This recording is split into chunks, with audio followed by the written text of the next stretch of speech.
Memiliki batas wilayah langsung dengan Sukabumi, puluhan rumah di Desa Pamijahan, Kabupaten Bogor mengalami rusak berat dan ringan. Akibatnya warga pun memilih mengungsi ke tempat yang lebih aman dengan mendirikan tenda darurat di tengah sawah. Saat meninjau langsung para pengungsi di tenda penampungan, Bupati Bogor Ade Yasin untuk pasokan makanan dan tenda bagi para pengungsi tercukupi dan meminta kepada warganya untuk kembali ke rumahnya masing-masing apabila dinilai sudah aman. Mereka masih takut untuk pulang ke rumah, tapi kita sudah sarankan kalau rumahnya memang masih aman sudah pulang ke rumah.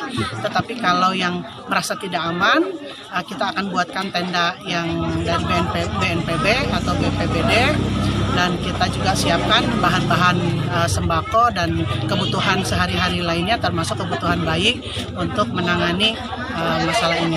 Artinya untuk logistik terjaga ya? Logistik terjaga, kita sudah kirimkan. Sementara itu, dampak gempa yang terjadi di Kabupaten Sukabumi, total ada puluhan rumah di Desa Purwabakti, Kecamatan Pamijahan yang mengalami rusak berat dan sedang, serta ratusan rusak ringan.